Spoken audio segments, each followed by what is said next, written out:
Nais ko muna magpasalamat sa kinikilalang mini Tatay Digong ng Quezon City, si Konsehal Tatay Rani Ludovica. Ako ho ay naririto bilang kapwa ninyo taga-lungsod Quezon at kapwa ninyo na nakinabang at nakaramdam ng kapayapaan at katahimikan noong panahon ni Pangulong Rodrigo Roa Duterte. At kagaya rin ho ninyo, ako ay nakikiisa sa pagbibigay ng isang mainit at magalang na pagsalubong sa ating Pangulong Rodrigo Duterte sa kanyang pagharap ngayon sa ginagawang hearing sa loob ng Batasang Pambansa. Alam mo ninyo, napag-usapan namin ni Konsehal Rani that this is not the time to talk about politics, but this is the time to make a stand upang ipaglaban at manindigan tayo sa ngalan ng katotohanan. Prangkahang usapan lang ba? Straight talk lang ba? Ang Batasan Hills, ang Barangay Batasan Hills ay nakinabang sa ginawang war on drugs ni Pangulong Duterte. Naibalik ang lansangan, naibalik sa inyo ang kalsada. Kayo ang mga mapapayapang mamamayan ng Quezon City, hindi na kayo natatakot noon na lumabas kahit abuti ng gabi sa kalsada.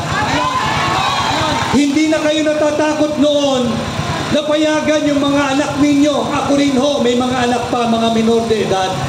Ngayon ho, takot na takot ako, puno ng pangamba kapag nagpapaalam at lalabas kasama ang mga kaibigan. Nawala na po yung ganung agam-agam. Subalit dahil sa kapabayaan, dahil sa matinding pamumulitika, walang gawin kundi siraan ang Pangulong Duterte. Balik na naman ang droga, balik na naman ang masasamang loob, at balik na naman ang kriminal sa ating mga kalsada. Ito ang ginagawa nating pagsuporta at pagkilala sa liderato ni Pangulong Duterte habang po siya ay pinatatawag dito sa loob ng Kongreso. Hindi po upang imbestigahan, kundi para hiyain. Hindi lamang si Pangulong Duterte, kundi ang buong pamilya Duterte. At papunta ho ako rito, alam po ni Pangulong Duterte na naririto tayo, alam po niya na naririto kayo. At pinapaabot ho ni Pangulong Duterte ang kanyang taus-pusong pasasalamat sa inyong lahat. Kay Tatay Rani, maraming salamat. Ganon din po ang pagkilala at pasasalamat ng ating Vice President Inday Sara Duterte.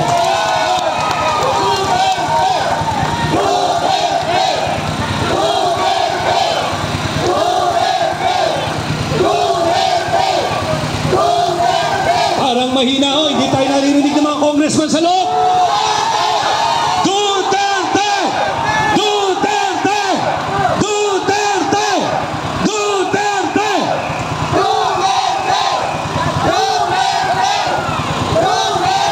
Napansin ko rin ho, Konsehal Rani, papunta rito, napakaraming mga kaibigan natin na nagbumula sa Philippine National Police. Alam ko nakikinig din sila sa atin. Kami po ay naririto upang magdaos ng isang payapang pagtitipon na nakakaukit sa aming karapatan sa ilalim ng ating saligang batas. Yun! Tama! At alam ko rin sa ating mga kaibigan, mga kapulisan, nais din ninyo ng katahimikan at kapayapaan. Ayaw din ninyo sa droga. Kaya hayaan lang po ninyo na kami ay magkaroon ng payapang pagtitipon ngayon dito sa ngayong umaga, dito sa tinatawag nating SB Freedom Park. Hayaan po ninyong gamitin namin ang aming karapatan at kadayaang makapagpahayag ng aming saloobin. Hindi po kami manggagambala ng kapayapaan sapagkat kami po ay kakampi ninyo pagdating sa katahimikan. At sa inyo mga kababayan, again, this is not the time to talk about politics, but this is the time to make a stand, to talk about making a principled stand. Pagkakaroon ng isang maisog na pagtindig na Megapon! Megapon! Ayan o.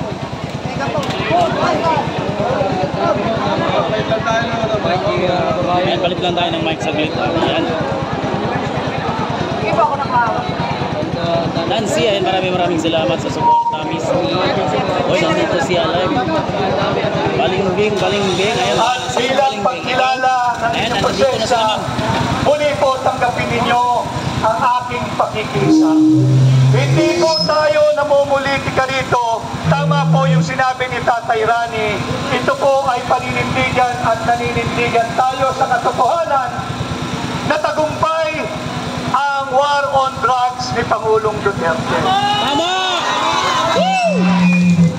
Tama! Maaaring hindi po tayo magkakasundo-sundo politically. Subalit dapat siguro ay tanggapin natin ang katotohanan na dapat tayo ay nagkakasundo-sundo at nagkakaisa sa isang malinaw na katotohanan. Ikaw at ako, tayo kasama si Pangulong Duterte ay ayaw sa droga. Ikaw at ako, tayo sa pamumuno ni Pangulong Duterte, sawang-sawa na at galit na sa korupsyon. At ito sana ang mga bagay na bigyang pansin at pag-ukulan ng panahon ng ating mga mambabatas dito sa Kongreso. Hindi yung political persecution laban kay Pangulong Duterte. At habang nagpapatuloy po ang pagdinig ng Quadcom dito sa sinagawang war on drugs si Pangulong Duterte, magsama-sama po tayo rito bilang pagpapakita ng suporta kay Pangulong Rodrigo Roa Duterte. Magandang araw! Buhay po tayong lahat! Duterte!